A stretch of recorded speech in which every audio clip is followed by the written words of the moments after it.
Shri R V Babu ഈ ഒരു ഘട്ടത്തിൽ പറയേണ്ടത് വെള്ളാപ്പള്ളി നടേശൻ അദ്ദേഹത്തിന്റെ നിലപാടിൽ ഉറച്ചു നിൽക്കുകയാണ്. അദ്ദേഹം പറയുന്നത് ഇത് തന്നെയാണ്, തന്റെ സമുദായത്തിന് വേണ്ടി താൻ പറഞ്ഞുകൊണ്ടേ ഇരിക്കുമെന്ന് പറയുമ്പോൾ അദ്ദേഹം തുറന്നു കാട്ടുന്നത് വലിയൊരു വിഭാഗത്തിന്റെ പരാതി കൂടിയാണ്. കാരണം സംസ്ഥാനത്ത് ഇന്ന് മുസ്ലിം സമുദായത്തിന് ഏറെ പ്രാധാന്യം നൽകുന്നു സംസ്ഥാന സർക്കാർ, ഒപ്പം പ്രതിപക്ഷവും. പക്ഷേ മറ്റ് സമുദായങ്ങളെ അവഗണിക്കുന്ന ഒരു സ്ഥിതിയാണ് സംസ്ഥാനത്തുള്ളത് എന്ന് അദ്ദേഹം പല ആവർത്തി പറഞ്ഞിട്ടുണ്ട്. ഇന്ന് കൂടുതൽ അദ്ദേഹം ആ നിലപാടിലേക്ക് ഉറയ്ക്കുകയാണ്. മാത്രവുമല്ല, തന്നെ ഏത് തരത്തിൽ ഉപദ്രവിച്ചാലും താൻ ഈ സത്യം തുറന്നു പറഞ്ഞുകൊണ്ടേ ഇരിക്കുമെന്നും അദ്ദേഹം പറയുന്നു. വെള്ളാപ്പള്ളി നടേശൻ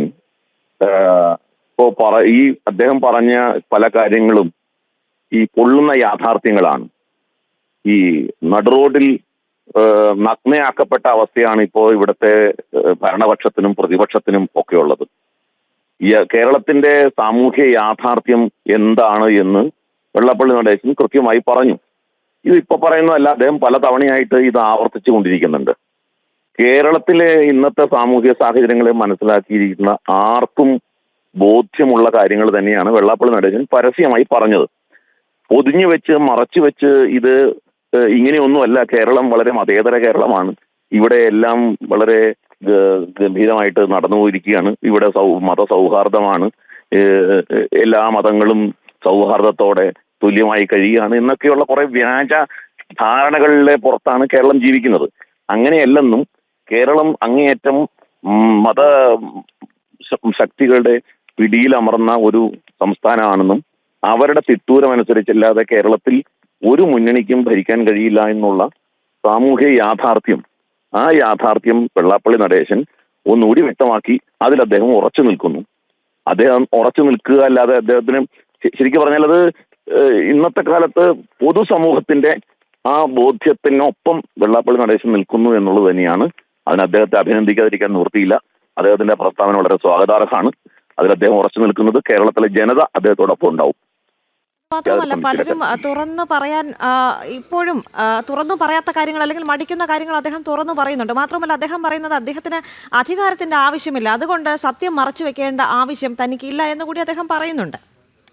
അല്ല, ഇത് പറയാൻ ഇവിടുത്തെ കേരളത്തിലെ ഹിന്ദു സംഘടനകളുടെ നേതാക്കന്മാര് മാത്രമല്ല, ഇതിപ്പോ ഹിന്ദു സംഘടനകളുടെ മാത്രം പ്രശ്നമല്ല. കേരളത്തിലെ ഒരു തരത്തിൽ പറഞ്ഞാൽ ക്രൈസ്തവ സമൂഹവും ഈ ബുദ്ധിമുട്ടുകൾ അനുഭവിക്കുന്നുണ്ട്. അവരത് പരസ്യമായി പറയാൻ തുടങ്ങിയിട്ടില്ലെന്നേ ഉള്ളൂ. ഒരു വിഭാഗത്തിന്റെ താല്പര്യങ്ങൾക്കനുസരിച്ചാണ് കേരളത്തിലെ മുന്നണി സംവിധാനങ്ങളൊക്കെ പ്രവർത്തിക്കുന്നത്. അവർ സ്ഥാനാർത്ഥികൾ നടത്തുന്നത്, അവര് ആനുകൂല്യങ്ങൾ പ്രഖ്യാപിക്കുന്നത്, അവരുടെ പദ്ധതികൾ നടപ്പാക്കുന്നത്, ഇതെല്ലാം ഒരു വിഭാഗത്തിന്റെ താല്പര്യത്തിനനുസരിച്ചാണ് എന്നുള്ള ഒരു പൊതുബോധം കേരളത്തിലെ സമൂഹത്തിലുണ്ട്, ജനങ്ങളുടെ ഇടയിലുണ്ട്. അതുകൊണ്ട് ഇപ്പോ വെള്ളാപ്പള്ളി നടേശന്റെ ഈ പ്രസ്താവന പൊതുസമൂഹത്തിന്റെ ഹൃദയവികാരത്തെ ഒപ്പിയെടുത്തുകൊണ്ടുള്ള പ്രസ്താവനയാണ്. അതിൽ യാതൊരു സംശയവും വേണ്ട. അതിനോടൊപ്പം തന്നെയാണ് കേരളത്തിലെ ജനത. ശരി, വളരെയധികം നന്ദി ശ്രീ ആർ വി ബാബു ഒരു ഘട്ടത്തിൽ നമ്മോടൊപ്പം ചേർന്നതിന്. ഗൗതം അനന്തനാരായണൻ തുടരുന്നുണ്ട്. ഗൗതം, ഇപ്പോൾ ഹിന്ദു സംഘടനകൾ ഉൾപ്പെടെ മുൻപും ആവശ്യപ്പെട്ടിരുന്ന കാര്യം തന്നെയാണ്, അല്ലെങ്കിൽ പലപ്പോഴും പറഞ്ഞിരുന്ന പരാതി ഇതുതന്നെയാണ്. കാരണം സംസ്ഥാനത്ത് ചില സമുദായങ്ങൾക്ക് മാത്രം വലിയ പരിഗണനയും മറ്റുള്ളവർക്ക് അവഗണനയുമാണ് നേരിട്ടുകൊണ്ടിരിക്കുന്നതെന്ന് പല ആവർത്തി പറയുമ്പോഴും വോട്ട് ബാങ്ക് മാത്രം ലക്ഷ്യം വച്ചുകൊണ്ട് പല സമുദായങ്ങളെയും അല്ലെങ്കിൽ പല വിഭാഗത്തിൽപ്പെട്ട ജനങ്ങളെയും മാറ്റി നിർത്തുന്ന അല്ലെങ്കിൽ പരിഗണിക്കാത്ത ഒരു സ്ഥിതി സംസ്ഥാനത്ത് ഉണ്ട്. അത് ഇപ്പോൾ കൂടുതൽ വ്യക്തമായി തന്നെ വെള്ളാപ്പള്ളി നടേശൻ പറഞ്ഞിരിക്കുന്നു. വെള്ളാപ്പള്ളി നടേശനെതിരെയും വലിയ വിമർശനങ്ങൾ ചില വിഭാഗങ്ങളിൽ നിന്ന് ഉയർന്നു കേൾക്കുകയാണ്. പക്ഷേ അദ്ദേഹം പറയുന്നത് തനിക്കതൊന്നും ഒരു പ്രശ്നമല്ല, തന്നെ കത്തിച്ചാലും താൻ സത്യം തുറന്നു പറയുമെന്നാണ്.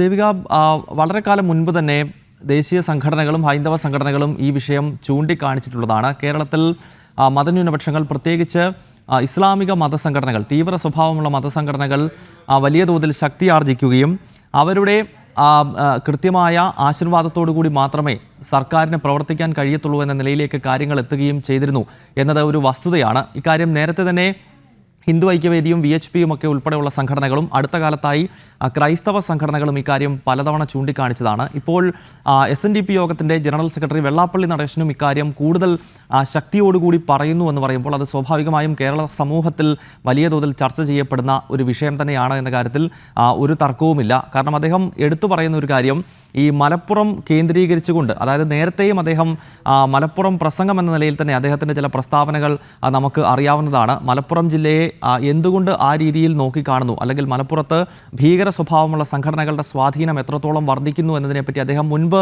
കേരള സമൂഹത്തെ ഓർമ്മപ്പെടുത്തിയിട്ടുള്ളതാണ്. കഴിഞ്ഞ ദിവസവും ഇന്നും അദ്ദേഹം നടത്തുന്ന പ്രസംഗത്തിലും ചൂണ്ടിക്കാണിക്കുന്ന ഒരു കാര്യം, മലപ്പുറത്തിൻ്റെ ആശീർവാദമില്ലാതെ, അതായത് അവിടെ കേന്ദ്രീകരിച്ച് പ്രവർത്തിക്കുന്ന തീവ്ര സ്വഭാവമുള്ള മതമൗലികവാദ സ്വഭാവമുള്ള സംഘടനകളുടെയോ അല്ലെങ്കിൽ അതിതീവ്രമായ മുസ്ലിം സ്വഭാവം മുന്നോട്ട് വയ്ക്കുന്ന മത നേതാക്കളുടെയോ ആശീർവാദത്തോടു കൂടിയാണ് കേരളത്തിൽ ഇപ്പോൾ കാര്യങ്ങളെല്ലാം മുന്നോട്ട് നീങ്ങുന്നത് എന്ന വിമർശനമാണ് വെള്ളാപ്പള്ളി നടേശൻ്റെ ഭാഗത്ത് നിന്ന് ഉണ്ടാകുന്നത്. കാന്തപുരത്തെ അദ്ദേഹം രൂക്ഷ ഭാഷയിൽ തന്നെ വിമർശിക്കുന്നുണ്ട്. കാരണം ഇന്നലെ കോട്ടയത്ത് അദ്ദേഹം ഈ യാഥാർത്ഥ്യം വിളിച്ചു പറഞ്ഞതിന് ശേഷം ഇന്ന് രാവിലെ മുസ്ലിം ലീഗിൻ്റെ പത്രമായിട്ടുള്ള ചന്ദ്രികയാണെങ്കിലും അതല്ലെങ്കിൽ മറ്റ് മുസ്ലിം സംഘടനകളാണെങ്കിലും വെള്ളാപ്പള്ളി നടേശനെതിരെ വിമർശനവുമായി രംഗത്തെത്തിയിട്ടുണ്ട്. ഈ ഒരു പശ്ചാത്തലത്തിൽ അദ്ദേഹം പറഞ്ഞത്, കാന്തപുരം എന്ത് കുന്തമെടുത്ത് എറിഞ്ഞു കഴിഞ്ഞാലും താൻ തൻ്റെ നിലപാടിൽ ഉറച്ചു നിൽക്കും എന്നുള്ളതാണ്. തൻ്റെ കോലം കത്തിക്കുന്നത് കൊണ്ടൊന്നും ഈ വിഷയം അവസാനിക്കുന്നില്ല. കോലമല്ല, തന്നെ നേരിട്ട് കത്തിക്കാൻ ശ്രമിച്ചാലും സമുദായത്തിന് വേണ്ടിയും ഹൈന്ദവ സമൂഹത്തിന് വേണ്ടിയും തൻ്റെ നിലപാടുകൾ അടിയുറച്ച് ഉറക്കെ പറയും എന്നാണ് വെള്ളാപ്പള്ളി നടേശൻ ഇപ്പോൾ വ്യക്തമാക്കുന്നത്. നമുക്കറിയാം,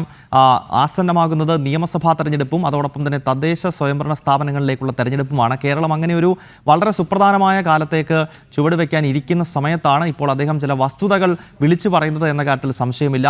കേരളത്തിലെ ന്യൂനപക്ഷം ഹൈന്ദവ സമൂഹം, ഭൂരിപക്ഷമായ ഹൈന്ദവ സമൂഹം ഇപ്പോൾ ന്യൂനപക്ഷമാകുകയും മലപ്പുറം കേന്ദ്രീകരിച്ചുകൊണ്ട് ഉണ്ടാകുന്ന പോപ്പുലേഷന്റെ വർധനവ്, അദ്ദേഹം ചില കണക്കുകളൊക്കെ ഇന്നലെ ഇടപെടുകയാണ് ഇപ്പോൾ.